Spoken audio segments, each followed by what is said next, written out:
A music festival with dazzling stage lights, roaring cheers, and moments of pure euphoria is often seen as a place where people can momentarily escape reality to live fully in their emotions. Astroworld Festival 2021 was expected to be one such night. It was supposed to be the most unforgettable day of their lives. But instead, it became the worst. That's the account of an audience member, a victim at the Astroworld Music Festival. Welcome back to Blockbuster Review. We extend our heartfelt thanks to you, our dedicated viewers, for joining us on our journey toward 1 million subscribers. Don't forget to hit that subscribe button and ring the bell to stay updated on our latest videos. All right, let's not keep you waiting any longer. Let's get started. The night of November 5th, 2021, tens of thousands of people screaming, pushing, and trampling over each other, desperately trying to find a way to escape the suffocating crowd. 10 people died, hundreds were injured, and the name Travis Scott, the brightest star of that night, became synonymous with the word tragedy. Trainwreck, the Astroworld tragedy. The Netflix-produced documentary reconstructs the entire truth behind the disaster. The film exposes a chaotic organizational system where every warning was ignored, and the passion for music was commercialized to the point of callousness. The haunting casualty numbers force us to ask, what turned a night of musical ecstasy into a living hell? Who will take responsibility for it? And could such a tragedy happen again? Or is there a way to prevent it?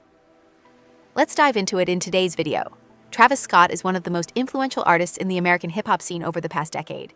His music's vibrant energy, explosive performances, and futuristic style propelled the name Travis Scott to the status of a hip-hop rock star.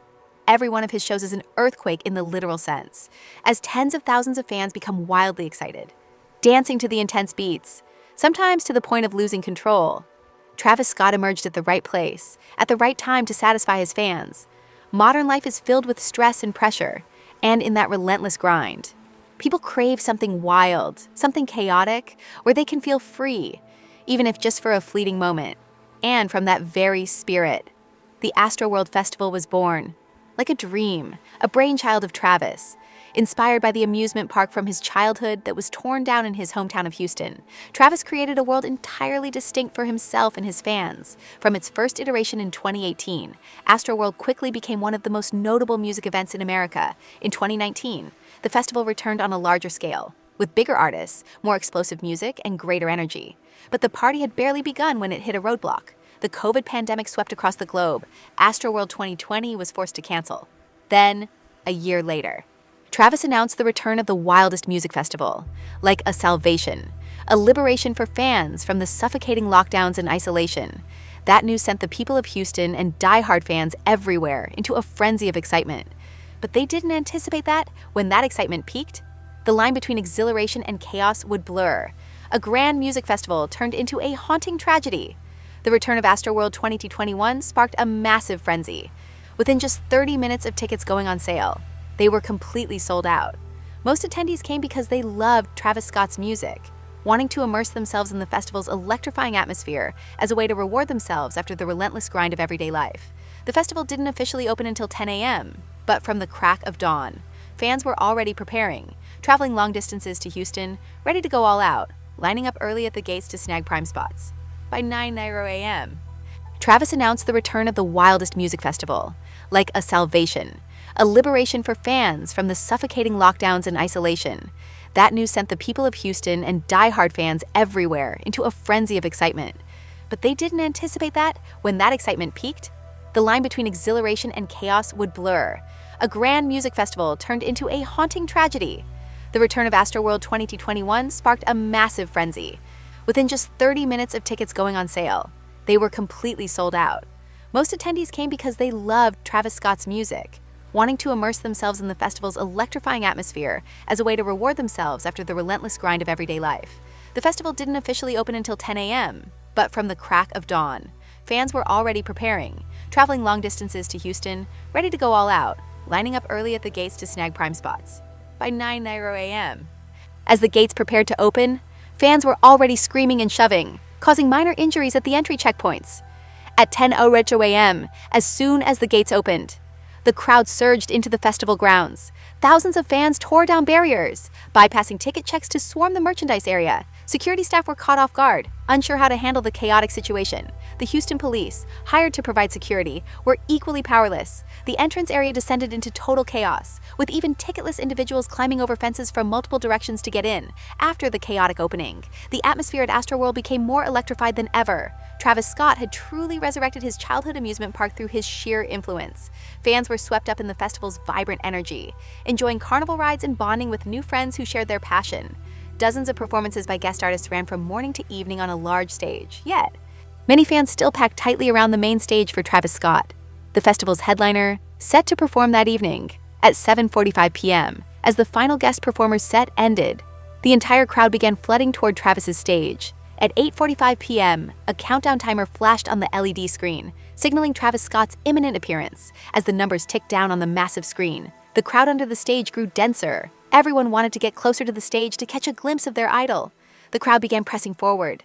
The show hadn't even started, but some couldn't handle the crush, needing others to lift them out of the crowd.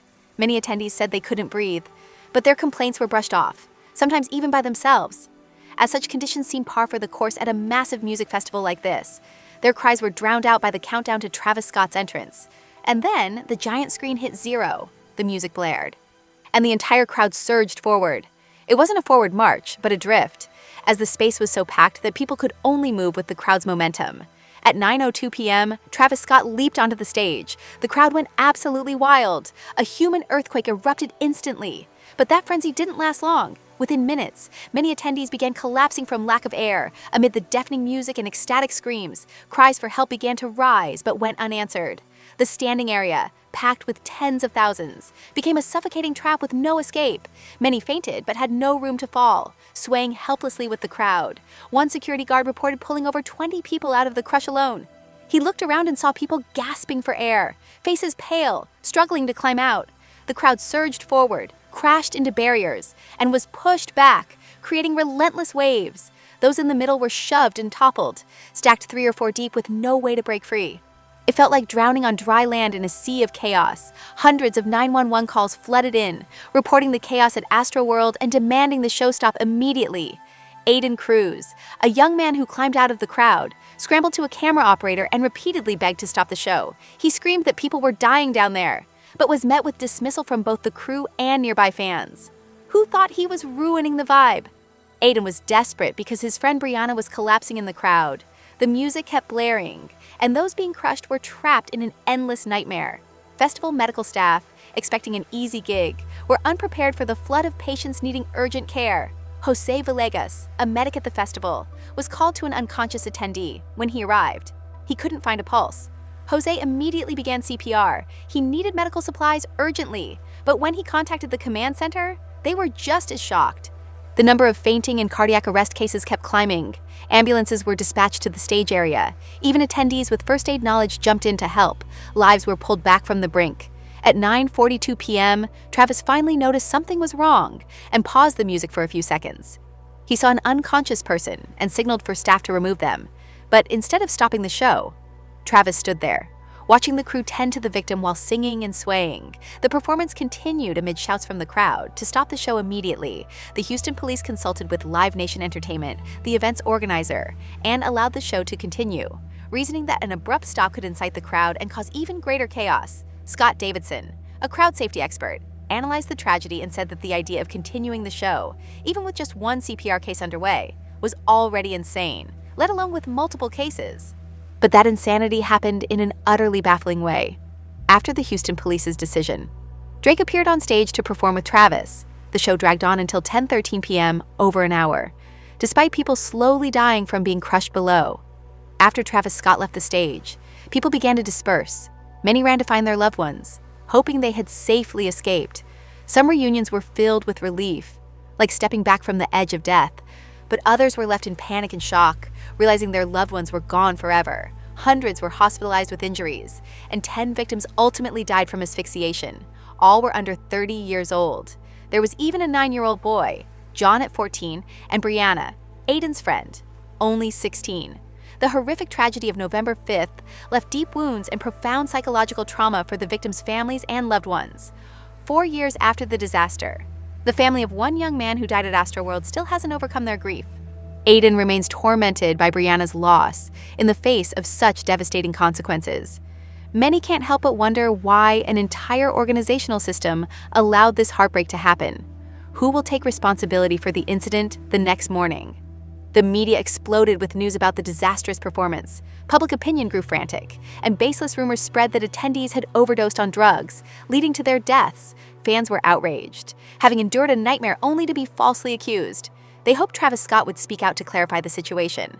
But instead of a statement or a sincere apology, all he did was post a black and white filtered Instagram story anytime I could make out anything that's going on. I would stop the show and help them get the help they need. Okay, I didn't know the severity of the situation. One Astroworld attendee said that short clip felt like a slap in the face after all he'd been through. Travis Scott's apology seemed forced, utterly lacking sincerity. Public outrage turned toward Travis Scott, believing he should be held accountable. Over a month after the show, Travis gave an exclusive interview to defend himself. He claimed he didn't hear any screams from the crowd or receive any immediate requests from organizers or police to stop the show. Travis shifted the blame to Live Nation, the event organizer. As an artist, he said, his job was to perform and control the stage, while crowd management was the responsibility of professionals. After the interview, many still expressed hostility and hatred toward Travis Scott. Yet, public opinion also gained a more nuanced perspective. The fault didn't lie solely with the performing artist, as numerous warning signs had pointed to an utterly lax and unprofessional organizational system. Security staff were hired just days before the festival with no additional training. They started work the night before the event, instructed only to be careful because the crowd would break through barriers. Some guards didn't even understand Travis Scott's influence. Physical size meant little against a frenzied crowd of tens of thousands. The flimsy security setup was evident from the moment the gates opened, but no additional measures were taken.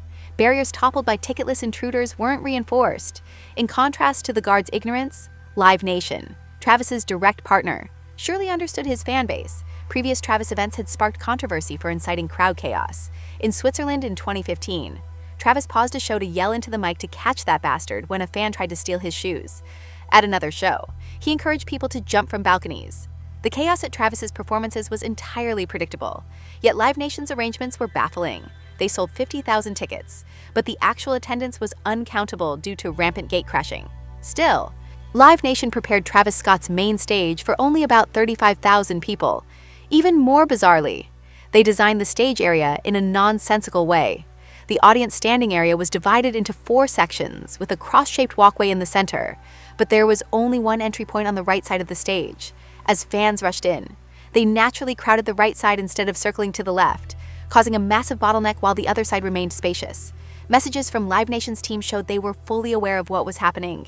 Yet, for such a massive music event, they entrusted just 2 people with the sole authority to decide whether to stop the show. And, of course, when the disaster struck, no one could find those 2 key figures in the sea of people.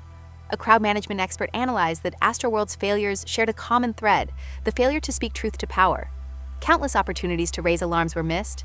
The event team knew something terrible was coming, but chose silence. A photographer hired for the show recounted that after the incident, Live Nation held an emergency staff meeting, not to address the issue, but to demand everyone stay silent with the media. They feared damage to their reputation and profits. Ultimately, the lawsuit involving Live Nation, Travis Scott, and the victims was settled out of court with undisclosed compensation. No public ruling was made against those who orchestrated the nightmare of November 5th. When the documentary filmmakers contacted Live Nation, they responded to allegations by saying the venue's capacity was set by SMG Global and approved by the Houston Fire Department. To this day, 4 years later, no one has taken responsibility for the tragedy, only blame shifting. In 2024, Travis Scott broke the record for the highest-grossing rap tour of all time, earning over $210 million, organized by Live Nation. No one could have imagined that the line between ecstasy and tragedy was the moment the countdown clock hit 0. The music blared, and their idol took the stage. Trainwreck. The Astroworld tragedy is a wake-up call about the consequences of negligence, callousness, and greed in the modern entertainment industry. Astroworld wasn't the fault of one individual, but evidence of a broken system where warnings were ignored, and safety was sidelined for profit. The film is a costly lesson for any entertainment industry worldwide, as live concerts grow increasingly popular, especially after the resounding success of music game shows. The gathering of tens of thousands to enjoy music is a joyous sign of pop culture's vitality, but it also raises critical questions about safety, crowd control, and crisis response, whether it's the artist, the production team, or even the audience. Everyone needs a clear awareness of their own safety and that of those around them. Art is meant to convey humanistic messages, not serve as a tool for profit. Please share your thoughts in the comments below. Thanks for watching our video. We are Blockbuster Review. Be sure to subscribe and hit the bell to catch our latest uploads. We're grateful for your support on our journey to 1 million subscribers. Until next time, enjoy the movie.